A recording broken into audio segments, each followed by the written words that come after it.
paralyzed girl thrown into river by her evil family, until a billionaire jumps in to save her. A paralyzed young woman is shoved into a roaring river by her own family, and a billionaire diving from his private trail drags her back to life. She wakes to headlines calling her a victim, then discovers her family is trying to steal her inheritance and even have her declared unfit. A powerful rival is pulling strings from the shadows, leaking medical records, funding shell companies, and maybe even hiding why her disability worsened. Sheltered on the billionaire's estate, she refuses to be rescued into silence. He refuses to let her fight alone. Secrets, money, and a takeover plot close in. Who really wanted her gone? And what will they do when she fights back? Through burning lungs and numbing limbs, Mira fought against the merciless current. The river, swollen from spring rains, pulled her deeper into its dark embrace. Her arms ached as she tried to keep her head above water, each desperate stroke a battle against the weight of her unresponsive legs. The bitter taste of river water filled her mouth. In the darkness, the estate's lights grew dimmer, more distant. Every gasp brought more water than air. Her sodden clothes dragged her down like anchors. "Help!" The cry came out as a gurgle, the current stealing her voice. The frigid water seeped into her bones, making each movement slower, heavier. Memories flashed through her mind, the contempt in Celeste's eyes during dinner, Victor's calculated smile as he discussed the land sale, the rough hands of the false security guards. How long had they planned this? The betrayal cut deeper than the cold. The roar of the water filled her ears. She could barely make out the riverbank anymore, could hardly tell which way was up. Her arms trembled with exhaustion. Each breath became a struggle, her chest tight with panic and river water. Through blurring vision she caught glimpses of the shore, dark trees, the faint outline of the boathouse, shadows moving against the night sky. Someone was running along the bank, their figure a darker slash against the darkness. The current slammed her against something hard, a submerged branch or rock. Pain exploded through her shoulder. She gasped, swallowing more water. Her fingers, numb from cold, couldn't find purchase on anything solid. The sound of splashing came from somewhere behind her, different from the river's chaos. Was someone coming? Or was it just another trick of the water, like the phantom lights dancing at the edges of her fading vision? Her thoughts grew sluggish. The lawyers she'd planned to call, the evidence she'd gathered about Victor's dealings. It would all be useless if she didn't survive. The irony wasn't lost on her.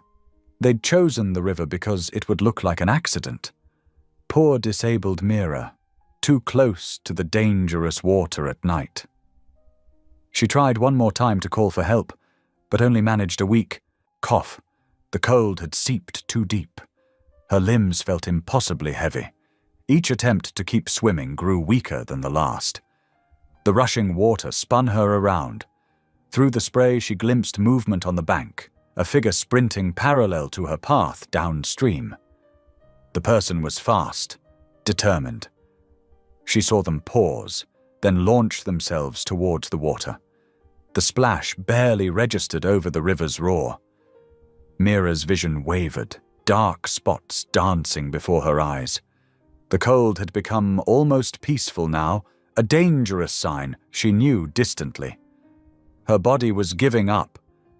She thought of her mother, gone too soon, of the trust left to protect her, now possibly becoming her death sentence, of all the fights still unfought, all the wrongs she'd hoped to right through her law career. The current dragged her under again. This time, she didn't have the strength to fight it. Water filled her nose, her mouth. The world grew dim, sounds muffled. Her body felt weightless, disconnected. Something grabbed her arm. A branch? No, fingers. A hand gripping her firmly. The touch was startlingly warm against her frozen skin. She felt herself being pulled, but couldn't tell which direction anymore. More hands grabbed her, strong arms wrapping around her torso. The grip was almost painful in its intensity. She was barely conscious of being moved through the water, her rescuer fighting the current that had nearly claimed her. Her face broke the surface. Air hit her lungs like knives, making her cough violently. She couldn't stop shaking. The hands kept holding her, keeping her head above water as they moved. Voices reached her through a fog of exhaustion and cold, shouting, cursing. She couldn't make out the words.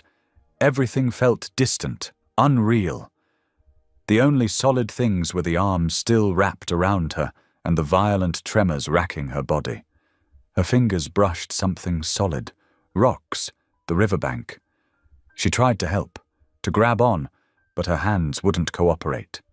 More voices joined the first ones. More hands reached for her. They were dragging her from the water now.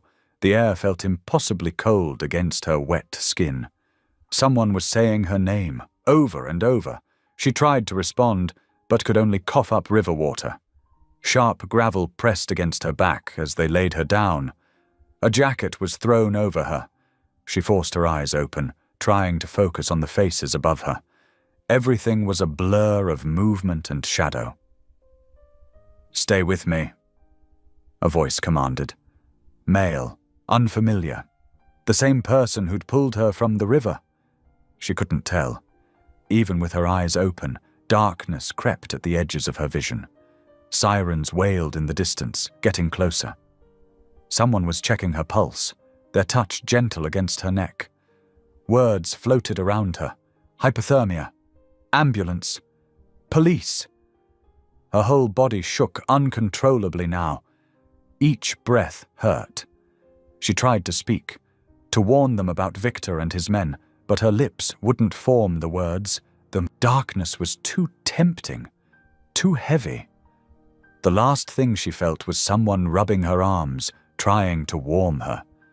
The last thing she heard was that same voice, closer now, still giving commands, keeping her tethered to consciousness as the ambulance neared. The shock of cold water hit Julian like a physical blow as he dove into the river. Years of competitive swimming had taught him how to slice through water efficiently, but nothing had prepared him for the raw power of the current. He caught glimpses of her through the churning water, a pale form being dragged downstream, growing more lifeless with each passing second. His muscles burned as he fought against the flow, calculating trajectories even as instinct drove him forward. The river was swollen from spring rains, turning what should have been a straightforward rescue into a battle against nature itself. He could hear shouts from the riverbank, but they seemed distant, irrelevant. His entire world had narrowed to reaching her before it was too late. Finally, his fingers brushed fabric. He lunged forward, grabbing her arm and pulling her against his chest. Her body was terrifyingly limp, face pale in the moonlight. The current tried to tear her away, but Julian locked his arms around her torso, using his stronger legs to kick them toward the shore. Every stroke was a fight. The river seemed determined to claim them both, dragging them under, spinning them around. Julian's lungs screamed for air, but he kept Mira's head above water, taking the full force of the current himself. He could see people running along the bank now, their phone lights creating a trail of illumination. It felt like hours, but must have been minutes before his feet found purchase on the rocky riverbed. Hands reached down from the bank, his groundskeeper Thomas, and several neighbors who'd heard the commotion. They helped pull Mira onto solid ground, Julian scrambling up after her. She wasn't breathing. Julian's first aid training kicked in automatically. He checked her airway, tilted her head back, and began chest compressions. Her skin was ice cold under his hands. "Come on," he muttered, counting rhythmically. "Come on, fight." Breath compress, repeat. The world narrowed to this simple sequence. He was vaguely aware of voices around him, someone calling 911, another person shouting about blankets. Phones recorded the scene, their lights creating an eerie glow. Finally, Mira convulsed, water spurting from her mouth as she coughed violently. Julian turned her onto her side, supporting her head as she expelled river water. Her eyes flickered open briefly, unfocused, before closing again. But she was breathing, shallow and ragged, but breathing. Sirens wailed in the distance, growing closer. Julian's security team had arrived, creating a perimeter around them. Someone draped emergency blankets over both of them, but Julian barely noticed he was shivering. He kept one hand on Mira's pulse point, monitoring its weak but steady rhythm. The paramedics arrived in a flash of lights and efficient movement. They wrapped Mira in thermal blankets, checked her vitals, and loaded her onto a stretcher. Julian answered their questions automatically. How long she'd been under, her condition when pulled out, the CPR duration. A commotion at the perimeter drew his attention. Victor Harrington and his daughter Celeste had arrived, putting on a theatrical display of distress. "My poor sister!" Celeste wailed, mascara artfully smeared. "She must have gotten too close to the edge." Victor's face was a mask of paternal concern. "She's always been so stubborn about managing alone. I told her it wasn't safe near the river at night." Julian watched them with narrowed eyes, noting the too perfect timing of their arrival, the rehearsed quality of their horror. Something wasn't right here. He'd seen enough corporate takeover attempts to recognize a performance. The ambulance doors closed with Mira inside. Julian declined medical attention for himself, despite the paramedics' concerns. He was already formulating plans, making mental notes. His security team would pull camera footage from the estate's perimeter. The groundskeeper would be questioned about what he'd seen. At the hospital, controlled chaos reigned. Doctors diagnosed severe hypothermia, bruised ribs from the CPR, and a concussion.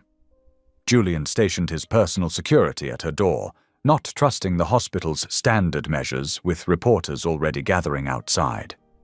Victor and Celeste continued their concerned family act, but Julian noticed they never stayed long in Mira's room.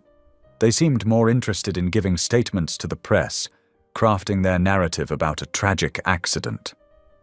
As the media frenzy grew, Julian retreated to the shadows. He'd never sought publicity, preferring to control his empire from behind the scenes. The last thing Mira needed was more chaos around her recovery. He instructed his team to divert attention, to keep the circus away from her door. Late that night, Mira stirred briefly. Through the window of her private room, camera flashes illuminated the hospital parking lot. Reporters shouted questions about the billionaire hero who'd saved her life. But Julian was already gone, leaving only his security team and strict instructions for her care.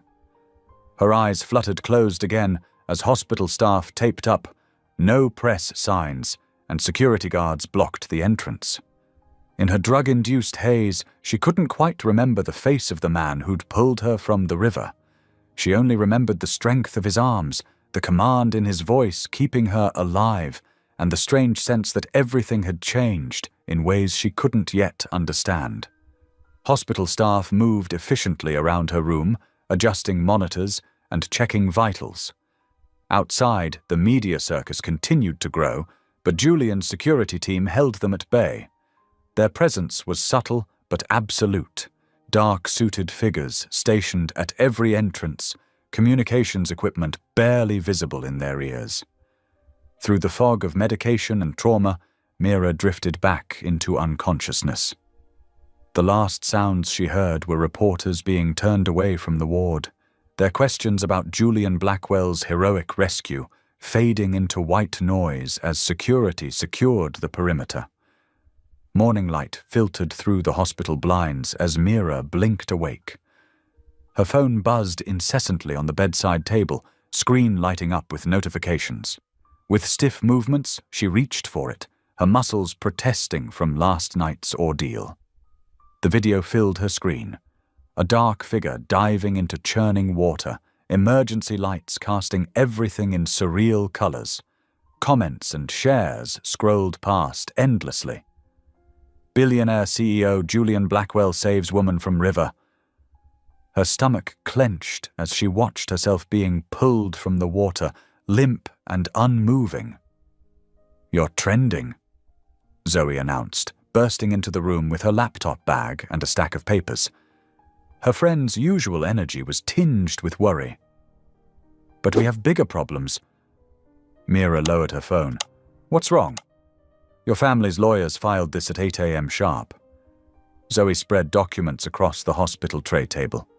"They're petitioning for emergency conservatorship. They're claiming you're mentally unfit to manage your trust." "What?" Mira's hands shook as she scanned the legal documents. "They're using my accident as proof I can't take care of myself." "Accident?" Zoe's voice was sharp. "Mira, you and I both know what really happened. Those men weren't security guards." The memory hit hard. Rough hands on her wheelchair, the shocking cold of the water, the helpless panic as the current pulled her under. "They tried to kill me," Mira whispered. "My own family orchestrated this." "The timing's too perfect," Zoe agreed, pacing the small room. "Filed the petition right after making you look unstable. If you fought back, you'd seem paranoid. Classic gaslighting." A knock interrupted them. Julian Blackwell stood in the doorway, looking oddly hesitant for someone who commanded a global empire. Without his suit jacket, his white shirt still bore faint river stains. Camera flashes sparked behind him in the hallway. "Ms. Hale," he said formally, "I wanted to ensure you were recovering well." Mira studied him. Tall, controlled, radiating quiet authority even in this awkward moment. "Mr. Blackwell, I never properly thanked you." He moved into the room, closing the door on the cameras. "No thanks necessary. I'm only glad I was there." His eyes caught the legal papers spread across her tray. "You appear to be dealing with more than just recovery." "Nothing I can't handle," Mira said firmly. "Of course." He reached into his pocket, withdrew a business card. "However, should you need assistance of any kind, please don't hesitate to contact me directly. I appreciate the offer, but I don't accept charity." Something flickered in his expression. Respect, perhaps. "It wouldn't be charity, Ms. Hale. It would be justice." After he left, Zoe whistled low. Well, that was intense. The man has presence. He has money and influence. Mira corrected. "Neither of which I need." Her phone buzzed again. This time it was a news alert that made her blood run cold. Someone had leaked portions of her medical history to the press, including therapy notes from when she'd struggled with depression after her injury as a teenager. "They can't do that!" Zoe snatched up her laptop, fingers flying over the keys. "That's completely illegal." But the damage was spreading. Social media exploded with speculation about Mira's mental state. Celebrity gossip sites picked up the story, painting her as unstable, unfit, possibly suicidal. The narrative was shifting exactly as her family planned. "We need a lawyer," Mira said. "Now." For the next several hours, Zoe worked the phone while Mira made calls from her hospital bed. Law firm after law firm declined to take the case. Some cited conflicts of interest. Others simply wouldn't challenge the Harrington family's influence. "Martinez and Associates just passed," Zoe reported, hanging up her phone. "That's the fifth firm today. They're all scared of your father's reach." Mira pressed her palms against her eyes. The medication was wearing off, leaving her head pounding. There has to be someone willing to fight this. Maybe. Zoe hesitated. Maybe we're thinking about this wrong. We don't just need a lawyer. We need someone with enough power and public credibility to take on your family. Someone the media already sees as your protector. No.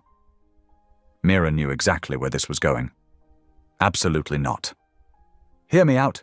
Julian Blackwell has resources, influence, and now he's publicly connected to your story. The press loves him as the heroic CEO. If he backed your case, I won't be another charity case for a billionaire to rescue. Mira snapped. I won't trade one form of control for another. This isn't about charity, Zoe argued. This is about survival. Your family just tried to kill you. They're trying to take everything you have. Sometimes you need to fight fire with fire. Mira looked at the business card Julian had left, his private number written in precise strokes. She thought of his careful offer of help, the way he'd respected her refusal without pushing. But accepting his help would mean entering his world of power and privilege, everything she'd fought to stay separate from. There has to be another way, she said softly. Zoe gathered the scattered legal papers, straightening them with sharp movements. Well, you better find it fast. The conservatorship hearing is in 3 days. Once they get control of your trust, they'll bury everything about what really happened at the river. And then they'll have total control over your life. The weight of it settled over Mira. The leaked medical records, the media, speculation, the legal walls closing in. Her family had planned this perfectly, using her own principles against her. They knew she'd refuse help, knew she'd try to fight alone. And maybe that's exactly what they were counting on. Zoe's words hung in the air. Someone like Julian Blackwell. The business card seemed to burn on the bedside table, a lifeline she wasn't sure she could afford to take, or afford to refuse. The knock on Mira's hospital door came less than an hour after Zoe left. Julian Blackwell entered, this time accompanied by an elegant woman in a sharp suit, who introduced herself as Catherine Chen, head counsel for Blackwell Enterprises. Ms. Hale, Julian said, his tone measured. I hope you'll forgive the interruption, but time is critical. Mira straightened in her bed, noting how he positioned himself to block the door's window from prying eyes. What's this about? Catherine placed a leather portfolio on the bedside table. Mr. Blackwell has authorized me to present you with a comprehensive protection agreement. I already declined. Mira started. This isn't charity. Julian interrupted quietly. This is strategy. Catherine opened the portfolio, revealing meticulously prepared documents. The Blackwell Foundation would provide full legal representation through our top firms, private security detail, and coordinated media response teams. All expenses covered through foundation grants, not personal funds. In exchange for? Mira asked sharply. Temporary residence at my guest lodge. Julian said, It's fully accessible, private, and most importantly, secure. My staff can ensure your safety while investigations proceed. Mira's jaw tightened. You want me under surveillance. I want you alive. He countered. His controlled expression slipped for a moment, revealing something harder underneath. Your family just attempted murder in plain sight. They're systematically destroying your credibility. You need more than legal aid. You need protection. Catherine slid forward a preliminary agreement. The arrangement would be binding on both sides. Mr. Blackwell cannot override your autonomy or decisions. You'd have full control of your case strategy. Except I'd be living on your property, Mira pointed out. Under your security, your rules. Yes. Julian didn't try to soften it. Because right now you're exposed. Your apartment isn't secure. The media knows where you live. And your family has already proven what they're willing to do. Mira looked at the papers, her chest tight. Everything in her rebelled against accepting help, especially from someone with this much power. But he was right. She was vulnerable. And her principles wouldn't matter if she was dead. How long? She asked.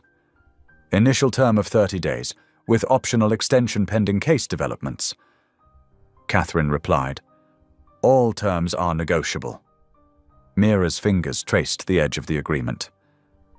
And if I refuse? Then I respect your choice, Julian said quietly.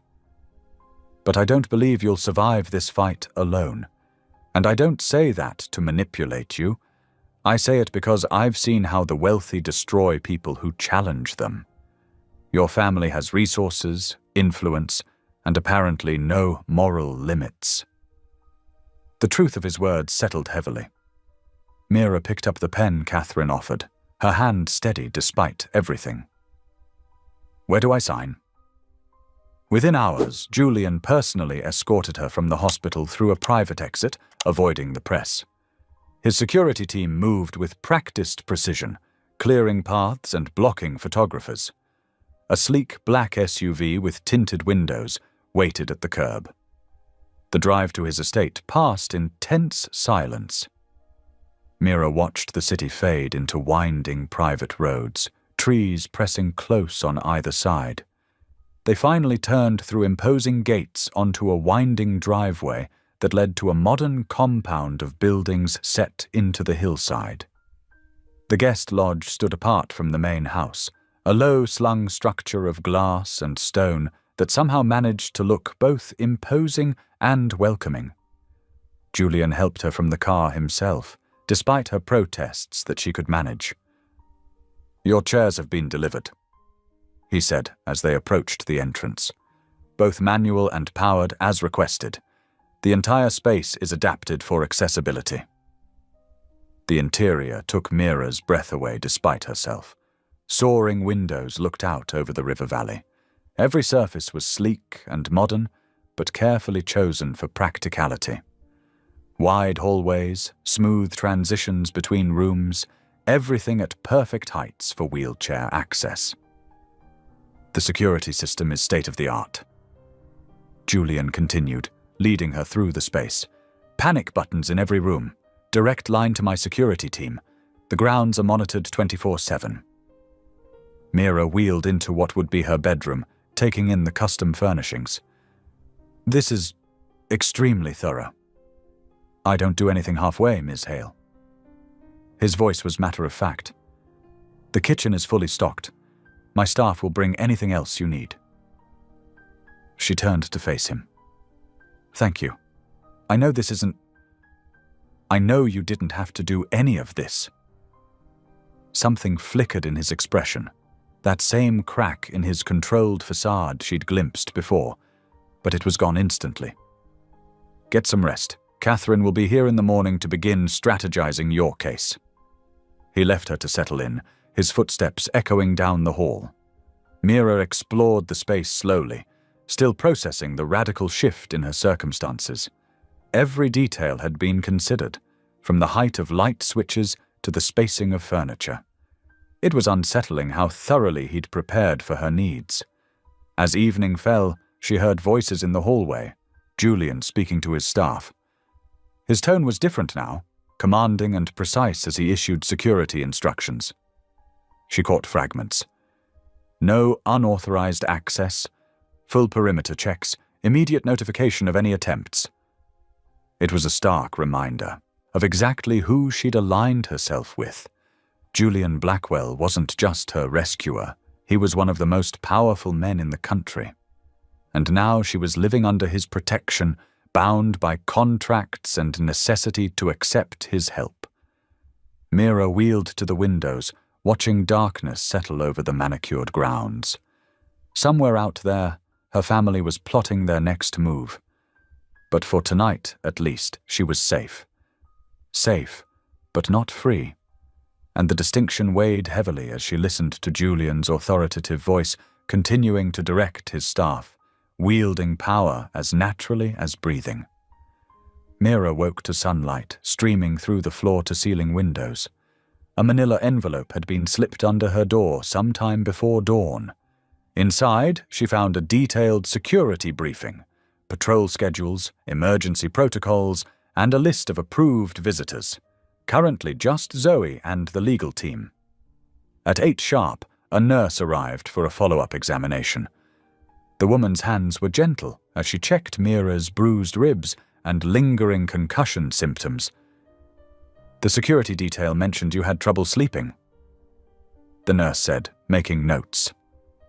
Mira tensed. "You're reporting on me?" "Standard monitoring for post-trauma patients." The nurse's smile was kind but professional. Mr. Blackwell requires detailed medical updates for anyone under his protection. Of course he did. Everything in his world seemed to run on precise information and control. After the nurse left, Mira wheeled out onto the garden path connecting her lodge to the main house. The morning air was crisp, scented with late summer roses. Security cameras tracked her movement, their presence constant yet discreet. She found Julian in the conservatory, surrounded by tropical plants and morning light.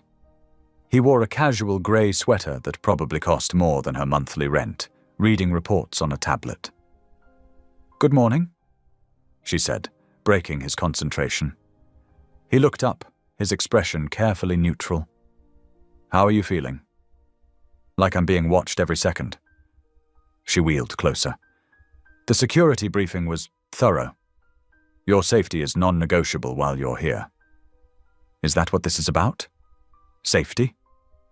She studied him. "Or control?" His jaw tightened. "In my experience, they're often the same thing." "Not in mine?"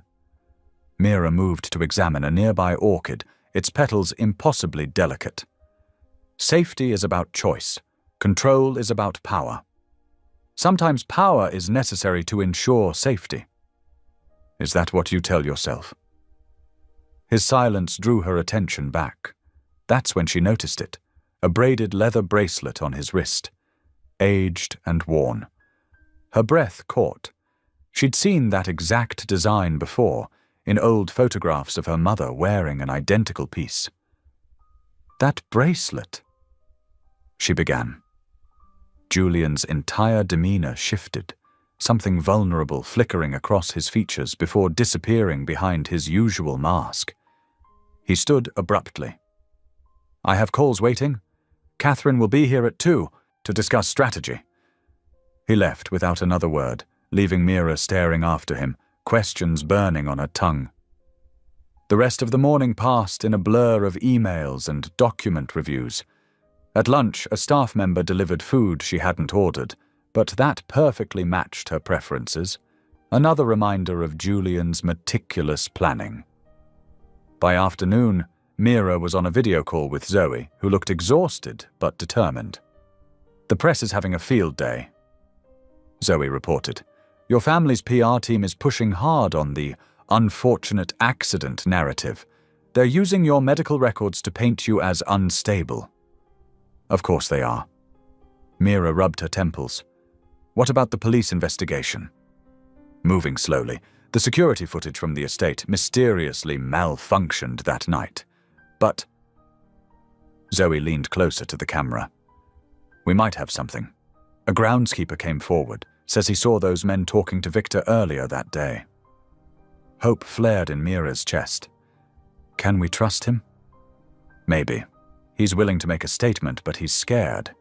Your father has a lot of influence." "Not as much as Julian Blackwell," Mira murmured. Zoe's eyes widened. "Speaking of, how is it living in Billionaire land? Is he as intense up close as he seems in the press?" "More so." Mira described the morning's strange encounter. "There's something about that bracelet, Zoe. The way he reacted." "Want me to dig?" "Please, but carefully." After dinner, Mira wheeled through the quiet halls, trying to sort through the day's revelations. A light from Julian's study caught her attention. The door was slightly ajar. "Don't want to discuss Eleanor." His voice carried clearly, tight with suppressed emotion. "That chapter is closed." A pause. He was on the phone. "No, I haven't told her." Another pause. "Because it's not relevant to the current situation. Leave it alone, Catherine." The name, Eleanor, hung in the air like a ghost. Mira had never heard that tone in Julian's voice before, raw and wounded. She moved away quietly, mind racing. Who was Eleanor? What connection did she have to the bracelet, to Julian's carefully constructed walls? There were layers here she couldn't yet see, histories written in the spaces between his words. Back in her room, Mira stared out at the moonlit gardens. The security lights created pools of brightness in the darkness, much like the fragments of truth she'd glimpsed today, small illuminations in the shadow of larger mysteries. She thought of Julian's face when he'd noticed her looking at the bracelet, that moment of unguarded vulnerability. For all his power and control, there were clearly things that could still shake him. Things, or people, who could reach past his defenses. A notification lit up her phone. Another security update, another reminder of the gilded cage she now inhabited. But maybe, she thought, she wasn't the only one trapped by circumstance. Maybe Julian's walls weren't just about keeping others out, but about keeping something in, something that had to do with a woman named Eleanor and a bracelet that matched her mother's. The night deepened around her, full of questions she couldn't answer. Somewhere in the main house, Julian was probably still working, still maintaining his careful control. But now she'd seen the cracks in his armor, heard the pain in his voice when he spoke that name. Tomorrow would bring more legal battles, more strategy sessions, more careful navigation of the power dynamics between them. But tonight, Mira sat with the knowledge that Julian Blackwell, for all his wealth and influence, was carrying wounds of his own. Morning light filtered through the lodge windows as Catherine Chen, Julian's lead counsel, spread documents across the table.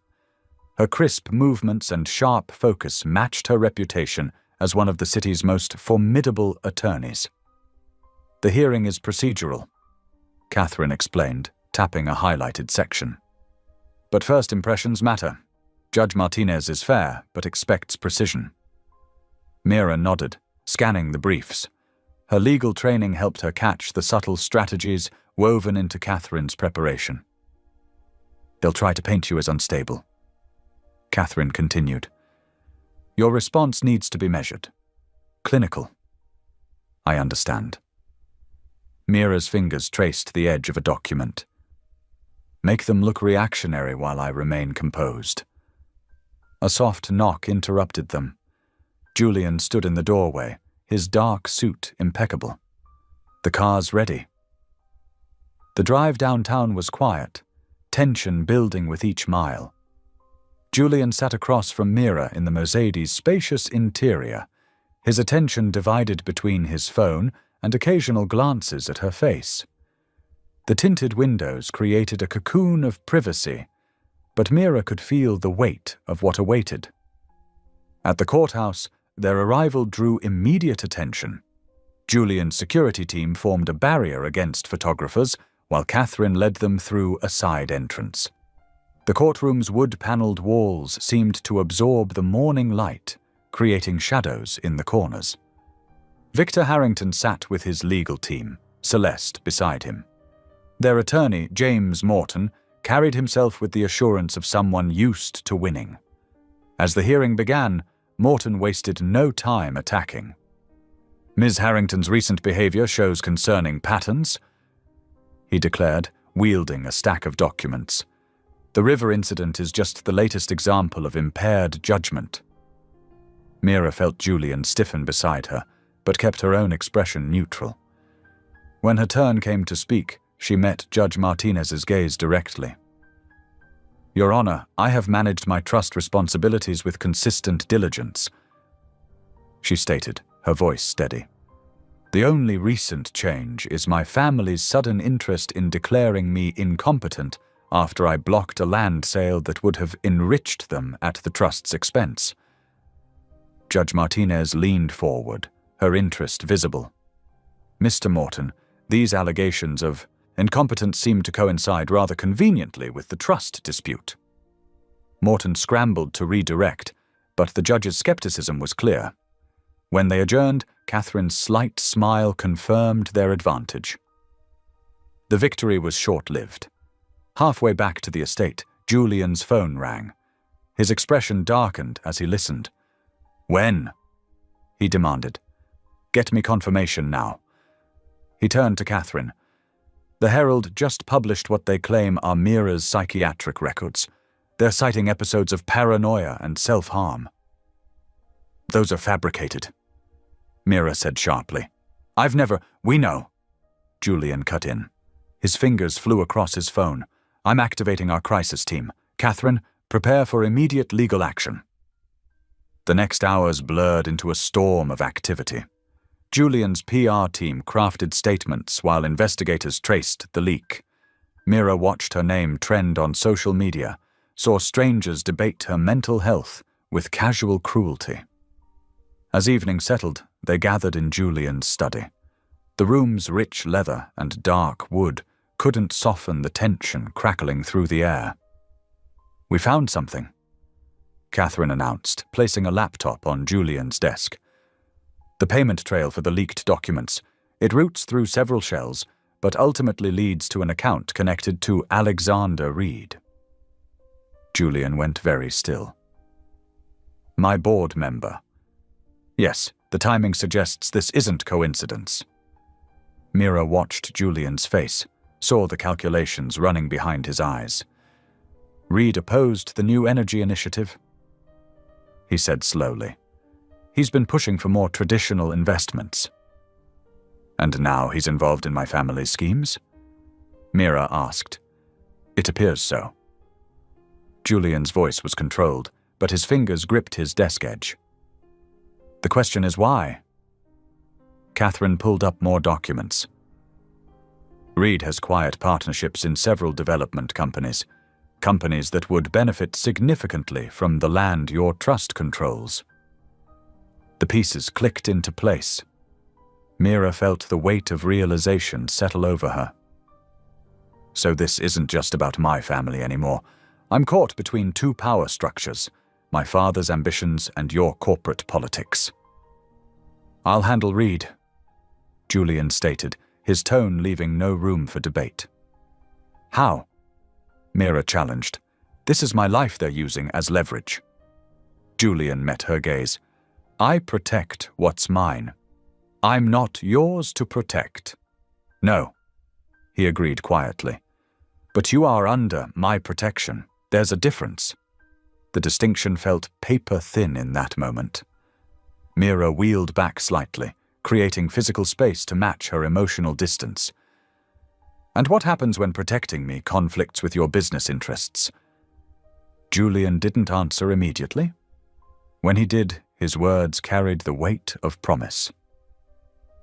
Then my business interests will need to adapt. Later, alone in her lodge, Mira lay awake. Through her window, she could see lights still burning in Julian's study. Somewhere in the city, her father was probably planning his next move. Alexander Reed was likely doing the same. She had entered this thinking it was a simple fight for her trust, for her independence. Now she understood she'd been drawn into a much larger game. Her wheelchair rested beside the bed, its presence a reminder of how others saw her. Vulnerable, dependent. But she had survived worse than corporate warfare. The question was, could she survive being a pawn in Julian Blackwell's world? And more importantly, could she find a way to stop being a pawn altogether? Sunlight filtered through the lodge's windows, finding Mira already awake. She hadn't slept well, her mind racing with thoughts of corporate schemes and family betrayals. The soft knock at her door was expected. Julian's staff had settled into a morning routine of wellness checks and medication schedules. But when she called, "Come in," it was Julian himself who entered, carrying a breakfast tray. "I thought we could review strategy over coffee," he said, setting down delicate china cups and fresh pastries. The domesticity of the gesture felt jarring against his crisp suit and commanding presence. "Thank you," Mira managed, wheeling to the small table. She was acutely aware of her silk robe, of her hair falling loose around her shoulders. Julian's cologne, subtle, expensive, filled the space between them. He poured coffee with precise movements. "Catherine sent over the preliminary witness lists. We should prioritize those who can speak to your sound judgment in managing the trust." My judgment seems to be the only thing anyone wants to discuss lately. Mira's tone was sharp, but Julian merely nodded. Then let's give them something worth discussing. He spread documents across the table, leaning close to point out key sections. His shoulder brushed hers. Static electricity seemed to crackle between them. They spent hours like that, building their defense. Julian's legal knowledge was impressive, but it was his strategic mind that captivated Mira. He saw patterns she missed, anticipated moves she hadn't considered. Your father's team will try to paint the river incident as a cry for help, he said, making notes in his elegant script. We need to establish clear evidence of foul play. They'll claim I'm paranoid. Mira's hands tightened on her armrests. That I'm seeing conspiracies where there are none. Julian's pen stilled. You're seeing clearly. They're counting on others' blindness. By afternoon, they had moved to his private office. Witness statements and depositions surrounded them like paper fortifications. Mira found herself watching Julian's hands as he worked, strong, capable hands that had pulled her from the river. The media angle concerns me, he said, breaking a long silence. They're building a narrative of instability. We need to counter it. With what? More leaked documents? More invasion of privacy? With controlled releases. Carefully managed interviews. No? Mira wheeled back from the desk. I won't perform my trauma for public consumption. Julian stood, his height suddenly imposing. This isn't about performance, it's about protection. Protection? Her laugh was bitter. Like being trapped here, monitored every moment, that kind of protection? You're not trapped, you're safe. Safe in your golden cage. She moved toward the door, but he stepped into her path. Mira. Her name was both warning and plea. Move. Look at me. She did, and the intensity in his eyes stole her breath. He knelt beside her chair, bringing them eye to eye. I don't want to cage you, he said softly. I want to give you weapons for this fight. Why? The question had been burning since the river. Why do you care? Instead of answering, he reached out, his fingers ghosting along her jaw. The touch was electric, sending shivers down her spine. Mira leaned into it before she could stop herself. Julian's breath caught. The space between them seemed to compress, heavy with possibility. When he spoke, his voice was rough. Because you challenge everything I thought I knew about control. She kissed him first. Or maybe he kissed her. It didn't matter. What mattered was the heat, the hunger, the way his hands tangled in her hair. She pulled him closer, desperate for more contact. They ended up in his private sitting room, a sanctuary of leather and warmth. Julian lifted her from the chair with reverent care, laying her on the sofa. His weight above her was grounding, anchoring. Tell me to stop, he murmured against her throat. Don't you dare. Their clothes fell away like surrendered armor. Julian's hands mapped her body with careful attention, learning what made her gasp, what made her arch against him. When he entered her, it was with aching slowness, his control finally fracturing. Afterward they lay tangled together, their breathing slowly steadying.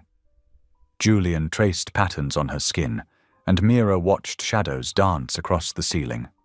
Neither spoke. Words seemed inadequate for whatever had just shifted between them.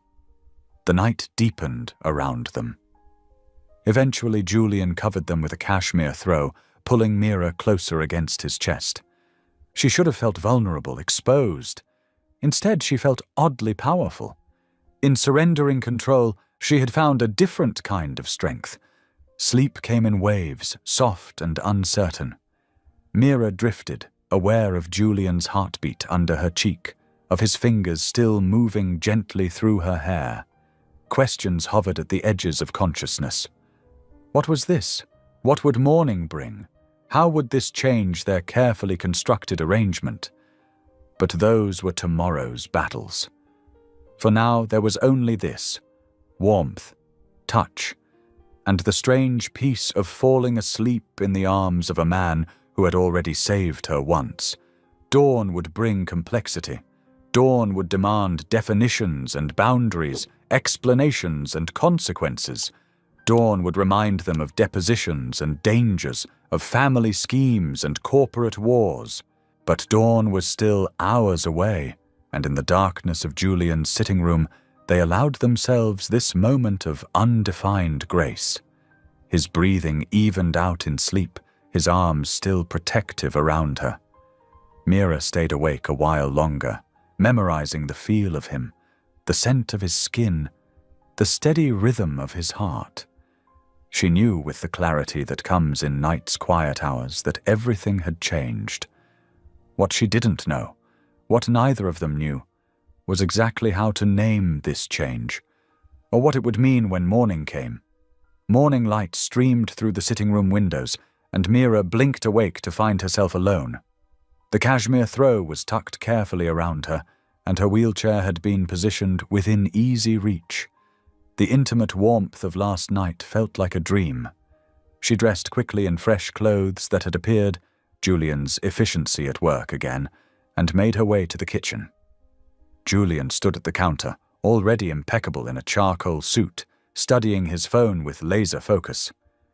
"Coffee?" He didn't look up. "Please." The silence stretched between them like glass.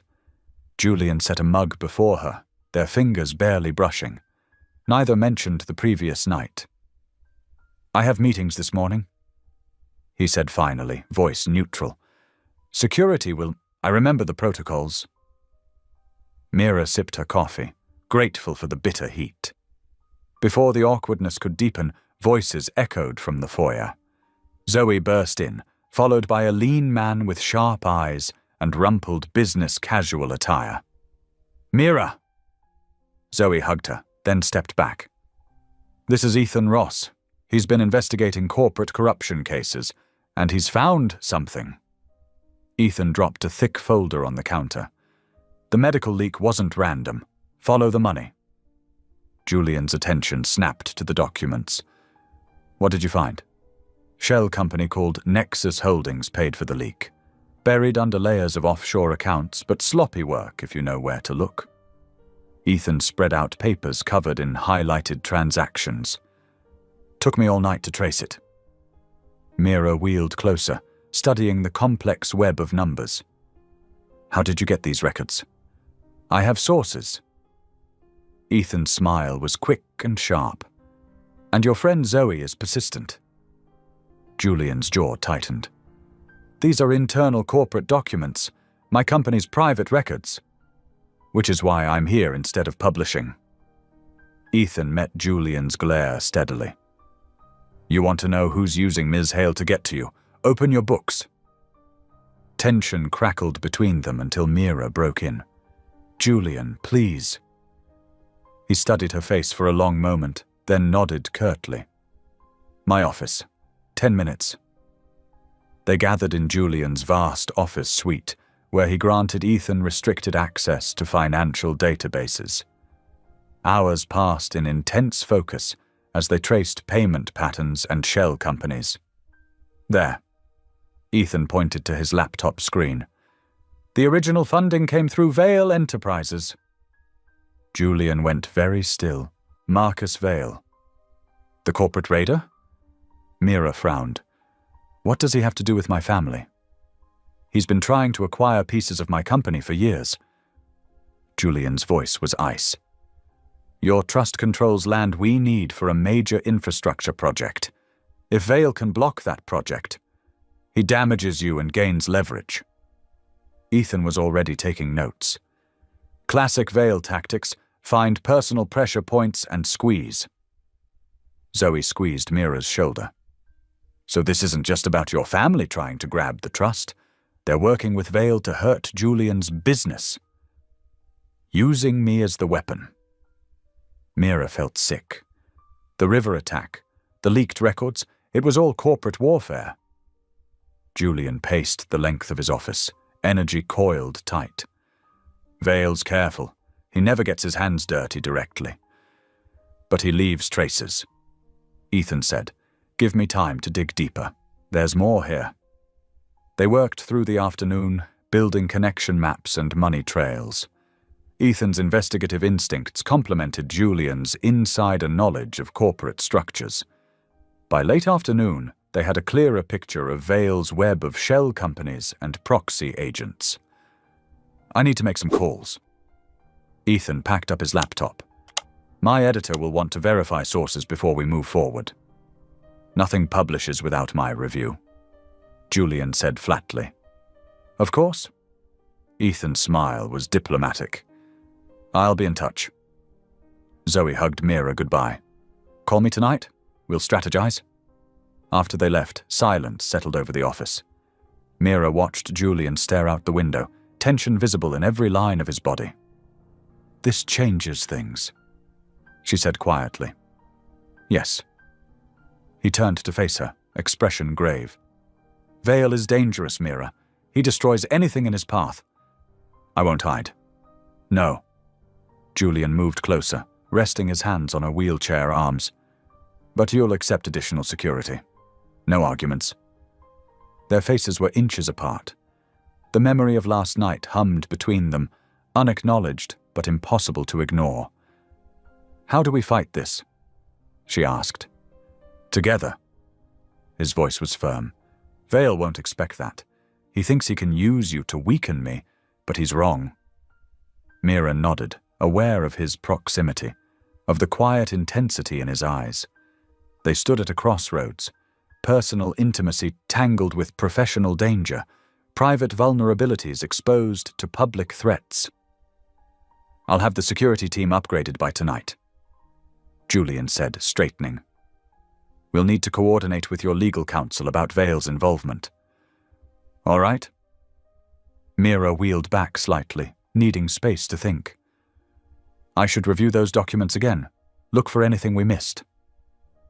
They worked separately, but in the same space, the silence now companionable rather than strained. As evening approached, they found themselves in the hallway outside Julian's office. "Vale won't stop," Julian said quietly. "He'll use everything he can against us. Then we'll be ready." Mira met his gaze steadily. "I'm not afraid." "No," he agreed, something like pride in his voice. "You're not, but I'm increasing security anyway. No one touches you again." The promise hung between them, heavy with implications neither was ready to voice. They stood together in the dimming light, united against a widening circle of danger, while unspoken emotions from the previous night ghosted through the air like perfume. Morning light filtered through the lodge windows, but something felt different. Julian's usual precise warmth had turned remote, his responses clipped during their brief breakfast interaction. He buried himself in his phone, barely touching his coffee. Mira spent the morning reviewing depositions with the legal team, but her mind kept drifting to Julian's distance. The intimacy they'd shared seemed to have erected new walls rather than demolished them. By afternoon, the silence felt oppressive. When Julian appeared at her door at 3, his expression was carefully neutral. "Would you join me in my study?" The study was Julian's sanctuary, all mahogany and leather, with floor-to-ceiling windows overlooking the river. He wheeled her to a spot near his desk, then paced for several moments before speaking. "I need to tell you something." His voice was controlled, measured. "About your mother." Mira's breath caught. "Eleanor." "Yes." Julian stopped at the window, hands clasped behind his back. 12 years ago, my sister Claire was involved in a legal battle that threatened everything. Her career, her reputation, her future. The details aren't important now, but it was... He paused. It was destroying her. Mira watched his reflection in the window, noting the tension in his shoulders. "Your mother was opposing counsel." He turned to face her. She could have crushed Claire. The evidence was there, the precedent was clear. Instead, Eleanor found a solution that protected everyone. She worked nights, weekends, called in favors, all to save a stranger. "That sounds like Mom," Mira said softly. She believed in justice, not destruction. Julian nodded, his expression softening. Claire recovered, built a new life in Europe. But I never forgot what Eleanor did. When she passed away 2 years later, He swallowed. I made sure her estate was protected, set up anonymous support for her daughter's trust. I never knew that daughter was you. Understanding dawned. That's why you were running by the river that night. I check the property near Eleanor's old house whenever I'm stressed. It's become a habit. His voice roughened. When I saw someone in the water, I didn't know it was you. But watching you drown, it felt like failing her all over again. Mira wheeled closer, processing this new connection. The bracelet I saw you wearing. Eleanor gave one to Claire after the case ended, said it was a reminder that justice and mercy could coexist. Julian's fingers brushed his wrist. Claire gave me hers before moving abroad. I've worn it ever since. They sat in weighted silence, the revelation settling between them. Everything shifted in this new light, his protectiveness, his investment in her case, even the charged energy between them took on new dimensions. "Thank you," Mira said finally, "for telling me, for remembering her." Julian moved to kneel beside her chair, close enough that she could see the vulnerability in his eyes. "I should have told you sooner, but seeing you here, in my home..." He hesitated. "It complicated things I thought I'd resolved long ago." The admission hung in the air, heavy with implications neither was ready to voice. Mira reached out, touching the worn threads of the bracelet. Julian's breath caught, but he remained still, allowing the contact. "She would have liked knowing you helped Claire," Mira said quietly, "that her work mattered. It mattered more than she knew." Julian stood slowly. "You matter more than you know." The rest of the afternoon passed in a different kind of silence, not the morning's distance, but something contemplative and warm. They worked separately but aware of each other, processing this new layer to their connection. When evening arrived, Julian suggested dinner in the conservatory instead of their usual formal dining room. The space was intimate, filled with orchids and the soft sound of water features. Staff had set up a small table near the glass walls, where the setting sun painted everything in amber light. They ate quietly at first, the usual tension between them transformed into something more nuanced. Mira found herself studying Julian's hands, imagining him wearing her mother's bracelet all these years. Julian watched her with an openness she hadn't seen before, as if sharing the story had cracked some essential armor. "Tell me about her," Julian said eventually. "What do you remember most?" Mira smiled, twirling pasta on her fork. Her laugh. It was infectious. She'd get everyone going, even in serious meetings. And her sense of justice. She taught me that standing up for what's right doesn't mean standing alone. Julian nodded, his expression soft. "I see that in you. The same steel, the same compassion. Sometimes I worry I'll never live up to her legacy." "You already have." Julian's voice was firm. "She would be proud of how you're fighting now." The conversation flowed easier after that, touching on memories and shared values. As night fell, staff lit small lanterns throughout the conservatory, creating pools of golden light. The formal distance between them had dissolved into something more honest, more raw. When Mira finally returned to her lodge, exhaustion swept over her. The emotional weight of the day, combined with the ongoing stress of her legal battle, made her bones feel heavy. But as she settled into bed, she realized something had shifted fundamentally.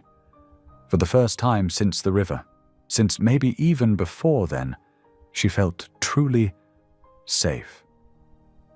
In his security office, Julian watched the night feeds with characteristic intensity. The lodge's cameras showed Mira's lights dimming, while exterior monitors tracked security patrols and motion sensors. His tablet displayed real-time updates from the investigative team, but his attention kept drifting to the bracelet on his wrist. He touched the worn threads, remembering Eleanor's kindness, seeing echoes of that same spirit in Mira. The need to protect her went deeper now, tangled with old debts and new feelings he couldn't quite name. Julian settled into his chair for the night watch, caught between duty and desire, between past promises and present complications. Outside, the estate lay quiet under starlight. Security teams made their rounds, cameras whirred, and somewhere in the darkness, two people connected by an old act of mercy tried to understand what they were becoming to each other. Dawn painted the estate windows in pale gold when Mira's phone buzzed with urgent messages.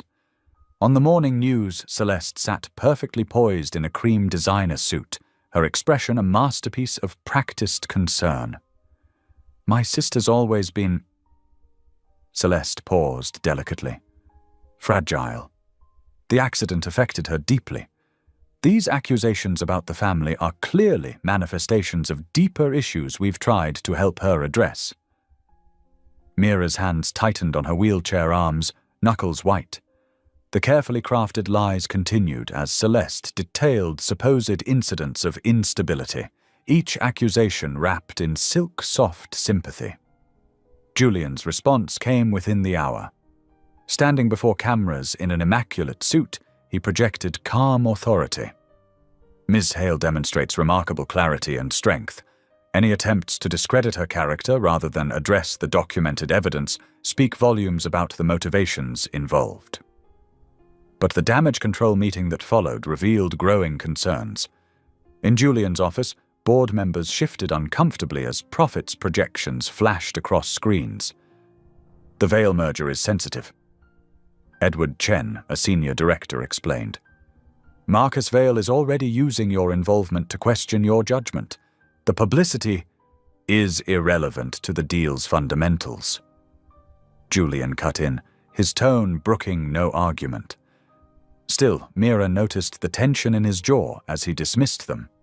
By midday, Mira sat with the legal team reviewing her testimony. Documents scattered across the table detailed the attack, the leaked records, the pattern of manipulation. "We can submit a written statement," her lawyer suggested. "Avoid direct confrontation." "No."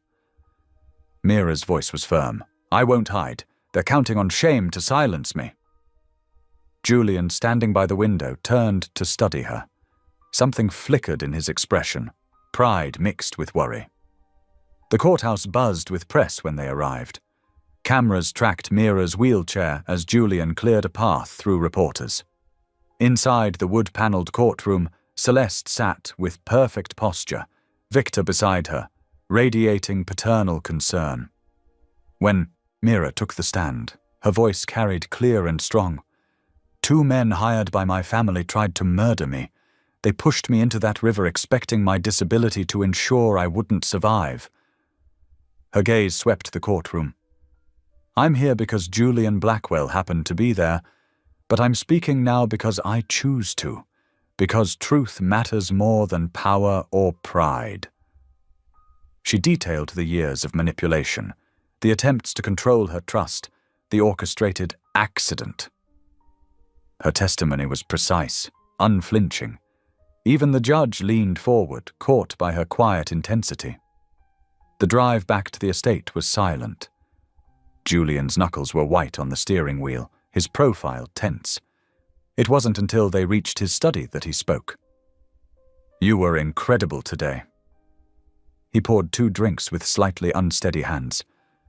"And I was terrified." Mira wheeled closer. "Why?" "Because—" He set the glasses down hard. Because I've seen what happens when you trust the wrong people, when you believe in something and it shatters. He paced to the window. My sister Claire, she trusted our uncle with her foundation. He stripped it bare, used her reputation to cover fraud. The scandal destroyed her. Mira moved to his side, reaching for his hand. He let her take it, his fingers cold. I built walls after that. He continued quietly. Controlled everything. Trust became a liability I couldn't afford. He looked down at their joined hands. Until you. The admission hung between them. Julian knelt beside her chair, close enough that she could see the vulnerability beneath his careful control. Their faces drew closer, breath mingling. But Julian pulled back first, standing abruptly. I'm sorry. You have enough complications right now. Julian, we should rest. Tomorrow will be challenging. The moment broke. They parted awkwardly, retreating to separate spaces. In her lodge, Mira touched her lips, remembering the near kiss. She thought of Julian's confession, the walls he'd built, the way he looked at her like she might be worth the risk of lowering them. In his private quarters, Julian stood at the window, watching security patrols trace their patterns across the grounds. The bracelet on his wrist caught the lamplight, reminding him of promises and debts, of the thin line between protection and possession. He thought of Mira's courage in court, her gentle touch when he revealed his fears, the way she made him want things he'd sworn never to risk again. The night stretched between them, filled with unspoken words and uncrossed lines. Both lay awake, wondering if they were ready for what crossing those lines might mean, not just personally, but in the complex web of power, trust, and vulnerability they'd woven around themselves. Security cameras blinked steadily, guards made their rounds, and somewhere in the vast estate, two people who had started as rescuer and rescued tried to understand if they were ready to become something more, if the walls they'd built to survive could bear being torn down, or if some protection was worth the price of distance. The morning sun barely touched Julian's office when his phone erupted with notifications.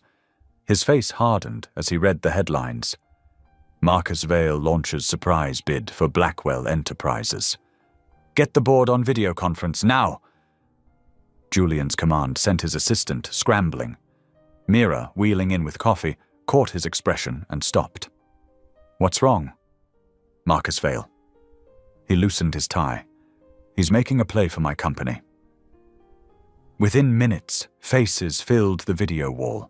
Board members spoke over each other, their voices sharp with accusation. This wouldn't have happened if you weren't distracted by personal matters. Richard Chen snapped. The share price is vulnerable because you're playing white knight instead of CEO. My personal life isn't relevant to Vale's opportunistic timing. Julian countered. But Mira saw the muscle working in his jaw. She quietly excused herself, guilt gnawing at her chest. In the guest lodge, she found Zoe and Ethan surrounded by laptops and papers. I need to help, Mira announced. Show me what you're working on. Ethan pulled up financial records. We're tracking the shell company that paid for your medical leak, following money trails, cross-referencing dates. They worked through the morning, Mira's legal training helping decode document jargon. Zoe ordered lunch, but it sat untouched as they chased paper trails. Around 3, Ethan sat up straight. Holy shit. What? Mira wheeled closer. Look at this loan document from 8 years ago. Your father borrowed $5 million from a private lender. He pointed to the fine print. The lender was a subsidiary of Vale Industries. Dad never mentioned borrowing from Marcus Vale. Mira frowned. Because he defaulted. Ethan explained. The terms were predatory. When he couldn't pay, Vale got options on future asset sales. Zoe leaned in. Including the family land? Especially the land. Ethan pulled up a map. It's perfect for Vale's new development project. but he can't touch it while Mira controls the trust. Unless I'm declared incompetent, Mira whispered. Then Victor can sell, and Vale makes a fortune. Zoe finished. The attack, the leaks, the competency challenge, it's all about money. Mira's phone buzzed. An unknown number. Keep quiet, or else. Her hands shook, but she lifted her chin. Send everything to our lawyers. I won't be scared into silence. She found Julian in his study, still managing the crisis. His expression softened, seeing her. I'm sorry about this morning. I found something. She explained the loan document, the connection to Vale, the threat. Julian's face darkened. He's using a hostile takeover to pressure me while trying to silence you. He ran a hand through his hair. I should have seen it coming. This isn't your fault. Mira reached for his hand. But I need stronger security. If Vale's willing to go this far, done. Julian squeezed her fingers. I'll announce additional protection measures myself. Let Vale know you're not alone. Won't that make your board angrier? Let them be angry. His voice was steel. I won't hide protecting you. His phone rang. Another board emergency. But before answering, he knelt beside her wheelchair. We'll face this together, whatever comes. Mira watched him return to crisis management, his voice commanding as he directed responses to Vale's offer. She thought of the text message, of Vale's financial web, of Julian risking his company to stand beside her. The afternoon faded into evening. Security teams swept the grounds with new vigilance. In the lodge, Mira reviewed Ethan's findings with their lawyers, while Julian's PR team crafted statements about increased protection. Zoe brought dinner, but Mira barely tasted it. Her mind raced with connections. Vale's corporate raid, Victor's secret debt, the attempt on her life, a tapestry of greed and desperation woven around her trust. We'll need to be careful, Ethan warned. Vale has resources, connections. This goes deeper than family drama now. I know. Mira straightened in her chair. But I won't back down. Not when I finally understand why they tried to kill me. Through the window, she watched Julian cross the garden, phone to his ear, shoulders tense with the weight of battling Vale. He'd built his empire on control and calculation, yet here he was, risking it all to protect her. The evening security briefing was thorough. New cameras, additional patrols, enhanced monitoring. Julian stood behind Mira's chair as the team presented, his presence solid and reassuring. Whatever it takes, he told the head of security. Ms. Hale's safety is paramount. Later, alone in the lodge, Mira stared at the threatening text. She could almost hear Victor's voice. Be reasonable, Mira. Think of the family. But she thought instead of justice, of truth, of the quiet strength in Julian's promise to stand with her. She thought of her mother Eleanor, who'd once helped Julian's sister and taught Mira that doing right mattered more than playing safe.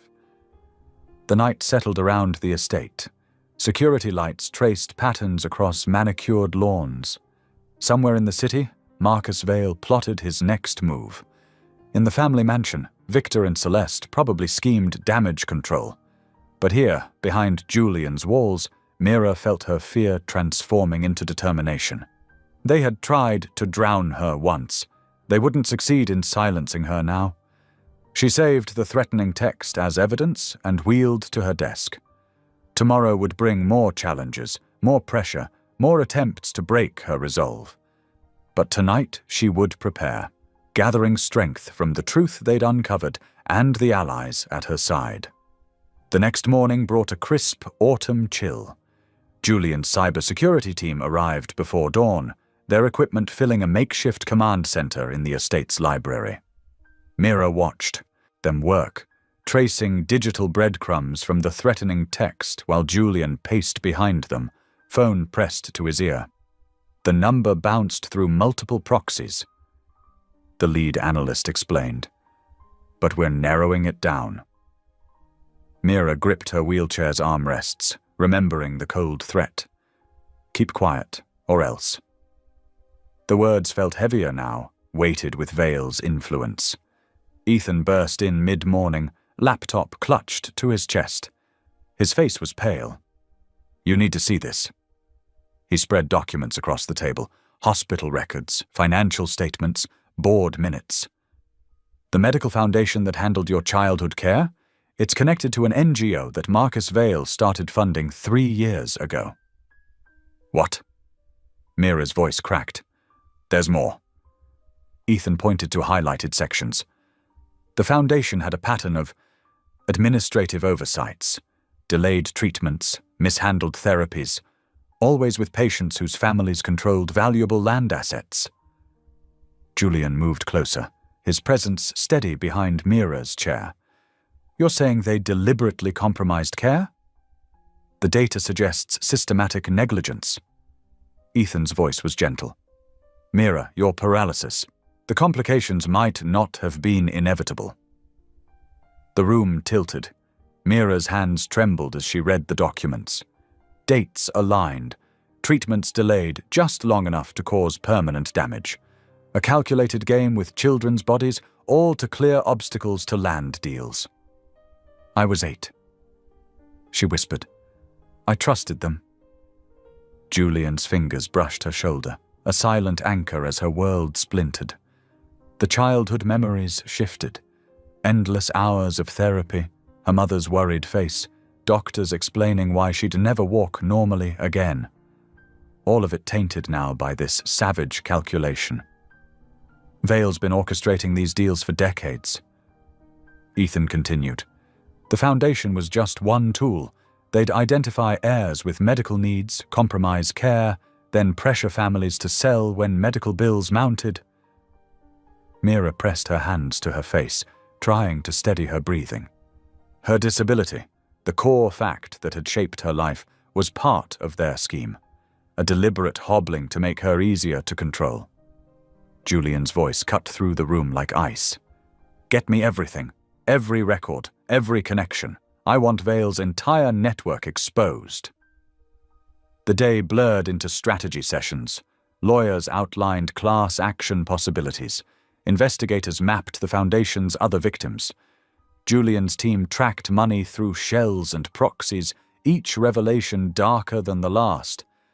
But Mira felt distant from it all, wrapped in a fog of betrayal.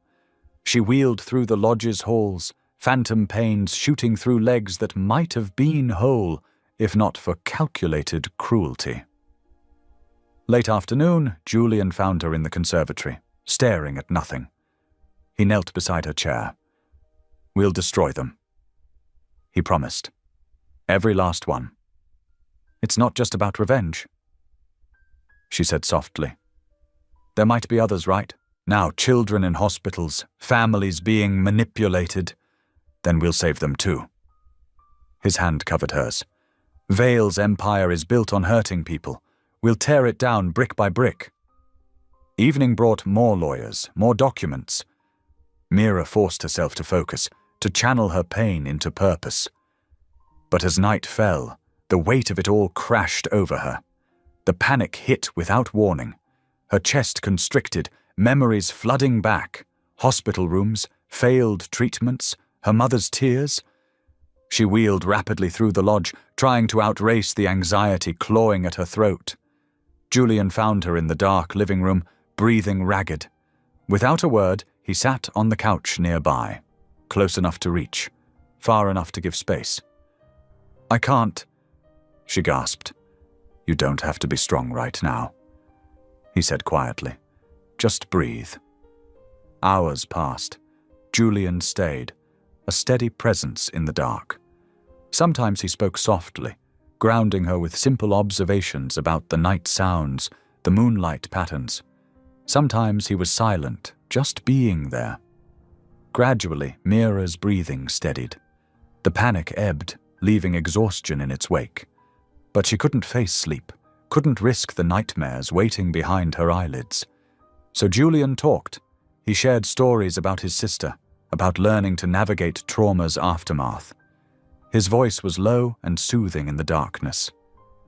"The hardest part," he said, "is realizing some wounds can't be undone. We can only move forward, carrying them differently." Mira watched shadows shift across the ceiling. "How do you carry something like this?" "By remembering it doesn't define you." His words were gentle but firm. "They tried to break you. But look at you. A lawyer fighting for justice. A woman they couldn't silence. Your strength isn't despite what they did. It's partly because of how you chose to rise above it." Dawn crept in, painting the room in pale light. Julian hadn't moved from the couch, his quiet vigilance a shield against the night's demons. Mira felt hollow but calm, like after a storm. "Thank you," she whispered, "for staying." His eyes met hers, full of something deeper than sympathy. "Always." The sun rose higher, bringing a new day's battles. But for now, in the gentle morning light, Mira let herself rest in this moment of peace. Julian's presence beside her was a promise. She wouldn't face the darkness alone again. The morning sun streamed through the lodge windows as Mira reviewed her testimony one more time. Her hands were steady on the pages, determination replacing the previous night's fear. "I need to do this publicly," she told Julian over breakfast. "No more hiding." Julian's jaw tightened. "The media will be brutal. The questions will be personal." "Let them try." Mira met his gaze. "The truth is stronger than their spin." They spent the morning in intense preparation. Zoe arrived with a mock witness stand set up in the lodge's study. For hours, she drilled Mira with the hardest questions they could anticipate. "Ms. Harrington, isn't it true that you've been hospitalized for depression?" "Yes." Mira answered evenly. "Like many people who've faced chronic health challenges, but managing my mental health shows responsibility, not incompetence." Julian watched from the corner, his presence both comforting and grounding. When Mira's voice wavered, she'd find his eyes and draw strength from his quiet support. By early afternoon, they headed to the courthouse. Camera flashes exploded as Julian helped Mira from the car. Inside, the hearing room buzzed with tension. The Harringtons' lawyer went for the jugular immediately. "Ms. Harrington, how can you claim to manage millions when you can't even manage basic self-care?" Mira's voice rang clear. "My disability doesn't impact my judgment. I've maintained excellent grades through law school, managed my own finances, and made sound decisions about the trust. The only time my competence was questioned was when I refused to sell valuable family land."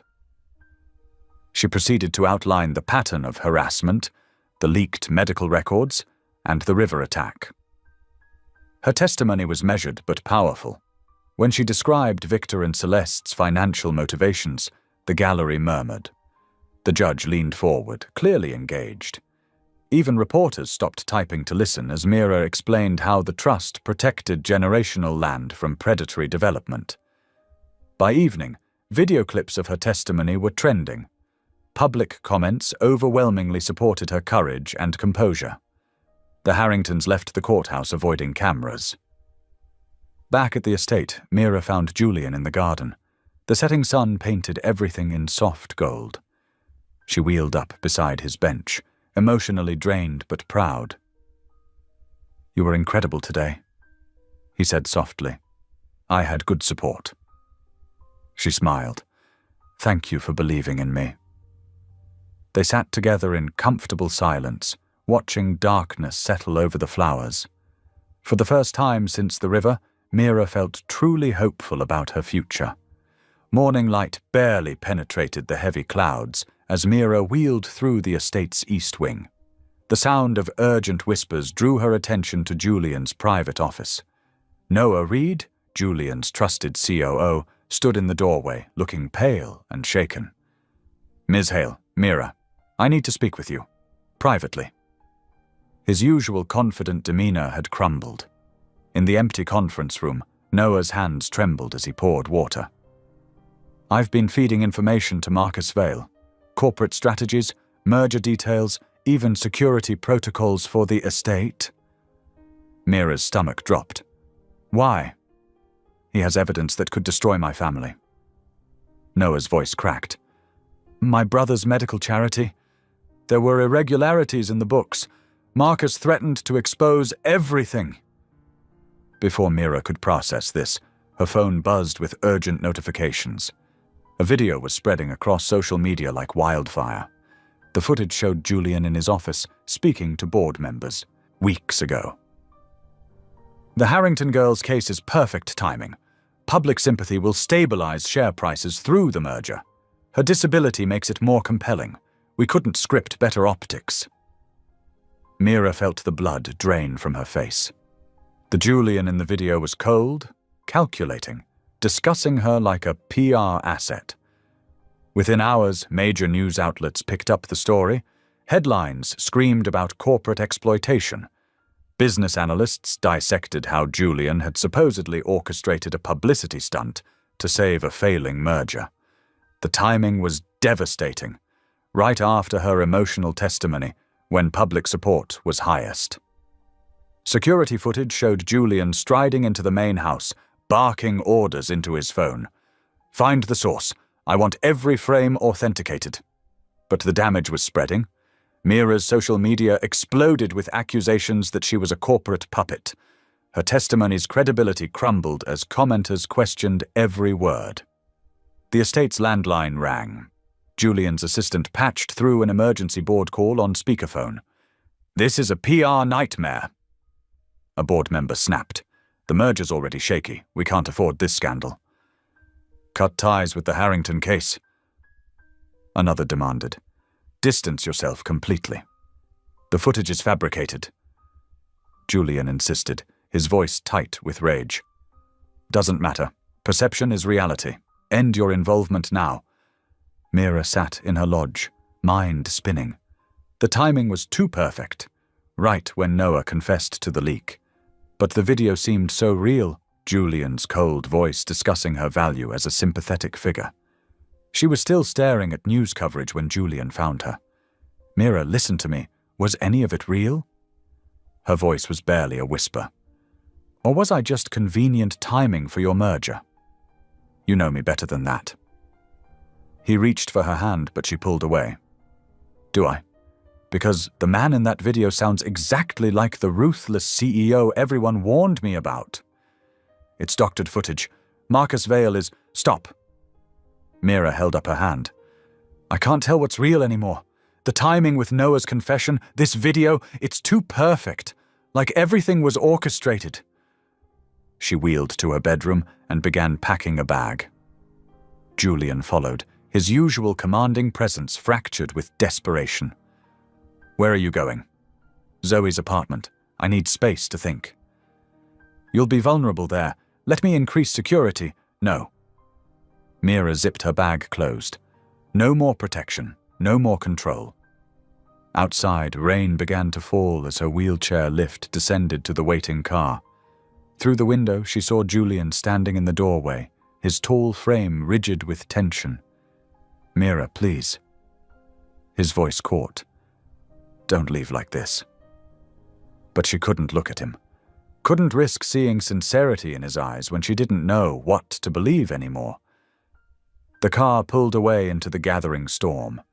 In the rearview mirror, Julian became a silhouette in the rain, watching her leave. His shoulders were slumped in a way she'd never seen before, the perfect posture finally broken. Inside the car, Mira pressed her forehead against the cool window. Raindrops traced paths down the glass like tears she refused to shed.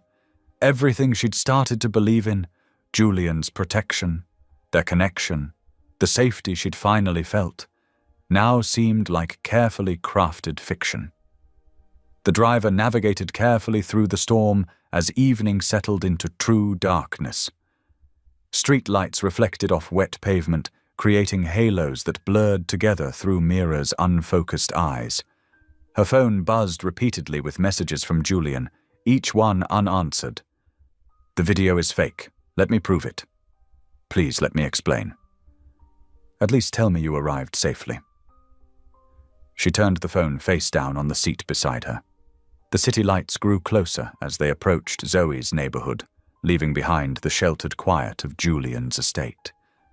In the growing distance between them, questions echoed without answers. Had she been naive to trust a man whose empire was built on strategic moves, or was she letting fear of betrayal blind her to the truth?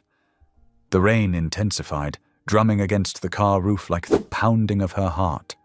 Somewhere behind her, in a mansion growing smaller by the minute, stood a man she'd begun to love, and now couldn't trust herself to read.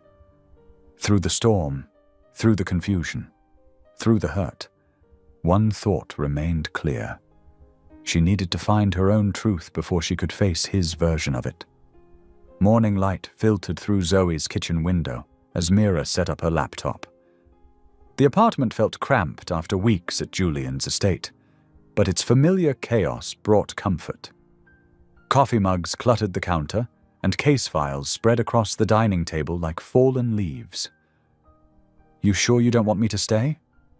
Zoe asked, gathering her work bag. "Go. I need to do this myself." Mira managed a small smile. Besides, someone has to keep their job. Once alone, Mira dove into research. Ethan had sent over financial records from offshore accounts linked to Marcus Vale. She cross-referenced dates, following money trails through shell companies and dummy corporations. Her phone buzzed. Julian's name lit up the screen, his 5th call since dawn. She let it go to voicemail. Across town, Julian paced his office, while Noah sat hunched in a visitor's chair. The usually pristine space was littered with financial documents and cybersecurity reports. "Walk me through the blackmail again," Julian demanded. "Every detail." Noah's voice shook. "It started with emails threatening to expose my brother's addiction treatment. Then came photos of my kids at school, implied threats." Julian's jaw clenched. "Why didn't you come to me?" "The blackmailer knew too much about internal operations. I thought it might be someone on the board." Julian's security team traced the blackmail emails through encrypted servers to a Caribbean bank. The same bank that had processed payments for the medical records leak. By noon, Mira had assembled a complex web of connections.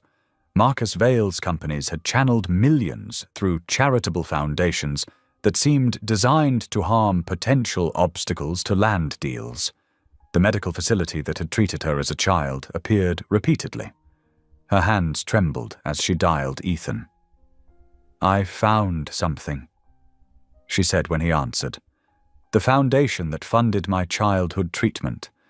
It's connected to 3 other cases where heirs became incapacitated after blocking property sales." "Jesus," Ethan breathed. "This is bigger than we thought." Meanwhile, Julian's team uncovered offshore accounts linking Marcus Vale to Victor Harrington through a series of loans dating back 15 years. The money formed a web of obligation and control. "He's been playing a long game," Julian muttered, studying the data. "Building leverage over potential rivals for years." Around 3 o'clock, Mira received an encrypted file from Ethan. Her heart stopped when she opened it.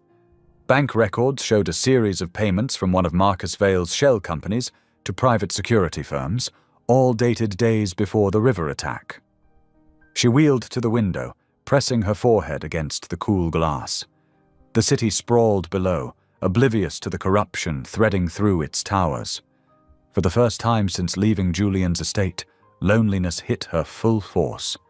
She missed his steady presence, the way he made her feel both protected and powerful. But she couldn't rely on his protection now. This was her fight. Julian spent the afternoon building a legal strategy with his team. The evidence against Marcus Vale mounted. Witness statements, financial records, internal emails obtained through Noah's cooperation. "We can prove the blackmail." his lawyer said. But the broader conspiracy, the medical foundation, the attacks on heirs, that's harder to establish without Mira's testimony. Julian stared at his phone, at the unanswered messages to Mira. Focus on what we can prove. I won't pressure her to participate. Night fell over the city. Mira was still analyzing data when her phone rang. Ethan's name flashed on the screen. Check your email, he said without preamble. Now. The attachment was a scanned ledger, clearly photographed in secret. Line after line detailed payments for riverside extraction logistics and medical record acquisition.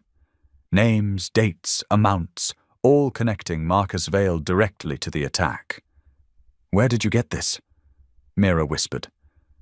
Source inside Marcus's office. They're scared, ready to talk. This is the smoking gun, Mira. We can take it to prosecutors. Mira stared at the ledger until the numbers blurred. This was what she'd been fighting for, hard evidence of the conspiracy. But bringing it to prosecutors meant stepping back into the public eye, facing more scrutiny and threats. In his office, Julian prepared a different kind of attack. His legal team had assembled, a comprehensive case showing Marcus Vale's pattern of corporate sabotage and blackmail. By morning, they would file for injunctions and criminal investigations. He paused at his desk, hand hovering over Mira's contact information. The urge to call, to protect, to explain was overwhelming, but he remembered her words. No more protection, no more control. So he turned back to the evidence, to the things he could control. The coming legal battle would be brutal, but he would dismantle Marcus Vale's empire piece by piece. Mira sat in Zoe's darkened apartment, the ledger glowing on her screen. Outside, traffic hummed like distant waves. The same river that had nearly claimed her life flowed somewhere in the darkness, a reminder of how close she'd come to being silenced. Her finger hovered over Julian's number. Part of her ached to share this breakthrough, to hear his strategic mind work through next steps. But another part knew she needed to stand alone, to prove she could fight without his resources behind her. Tomorrow she would contact prosecutors, set the legal machinery in motion. For now, she let herself feel the weight of evidence in her hands, proof that her instincts had been right, that the truth could be uncovered even when buried under layers of wealth and power. The city lights painted patterns on her ceiling as she closed her laptop. In separate corners of the same city, she and Julian prepared for battles that would soon collide, each gathering weapons of paper and truth, each fighting alone what they had begun together. Morning light struck the courthouse steps as cameras clicked and reporters jostled.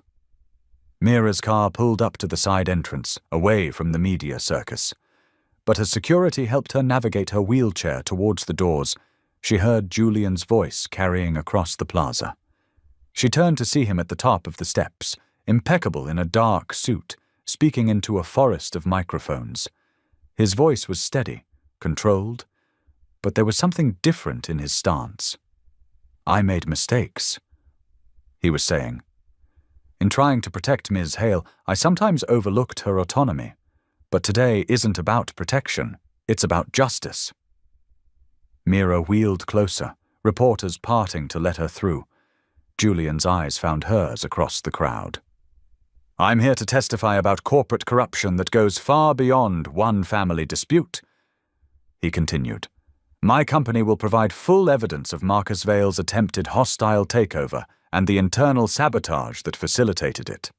I understand this may impact our stock value and pending merger, but some things matter more than market share.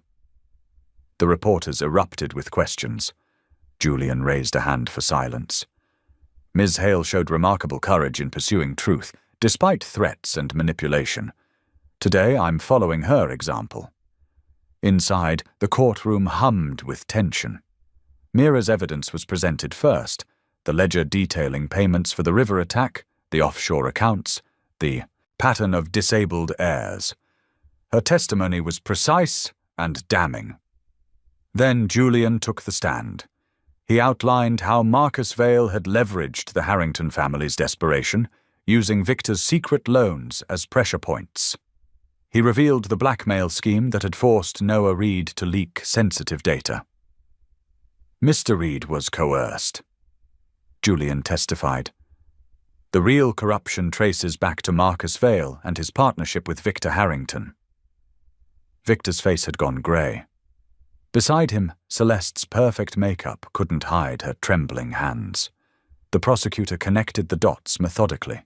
The medical foundation's negligence, the attacks on heirs who blocked land deals, the elaborate web of shell companies and bribes. By noon, arrest warrants were being processed. Victor Harrington was led out in handcuffs, his empire crumbling. Celeste faced her own charges for facilitating the medical record leak. Marcus Vale would be arrested within hours at his office. Noah Reed's testimony about the blackmail scheme was entered into evidence, along with proof of the threats against his family. The judge cleared him of wrongdoing, noting his cooperation had been instrumental. When the judge ruled definitively in Mira's favor, affirming her complete control of the trust and vindicating her claims, the courtroom erupted in murmurs. Reporters rushed out to file stories about the corporate titan taken down by his own schemes. In the sudden quiet of a back corridor, Mira found herself alone with Julian. Sunlight slanted through high windows, painting gold stripes across the marble floor. "I didn't know you were testifying today," she said softly. "I couldn't let you face this alone." He moved closer, careful to give her space. "I'm sorry if my protection felt like control. You never needed saving. You needed partnership." And now. Her voice was steady, but her hands gripped her wheelchair's arms. "Now I understand that loving someone means supporting their strength, not trying to be their armor." He knelt beside her chair, meeting her eyes. "You changed how I see power, Mira. It's not about control, it's about choice." She reached for his hand, feeling the familiar calluses. "I missed you," she whispered. His kiss was gentle, questioning. She answered by pulling him closer, wheelchair forgotten, as their bodies remembered each other's curves and angles. When they broke apart, both were breathing hard. "We should probably not scandalize the courthouse," she said with a small laugh. He smiled, that rare, genuine smile that transformed his face. "Probably not, though I can think of better places to continue this conversation." They left together, ignoring the cameras outside. Julian's hand rested lightly on her wheelchair's handle, not pushing, just present. 3 weeks later, after the court finalized all charges, they stood together in a renovated brownstone. The Eleanor Hale Legal Clinic gleamed with fresh paint and purpose, its spaces thoughtfully designed for accessibility. "She would have loved this," Mira said, running her hand along a smooth desktop. "Using corporate resources to fight for the vulnerable, it's perfect." Julian watched her with quiet joy. "Your mother taught me that wealth means nothing without conscience. Now you've taught me the same lesson."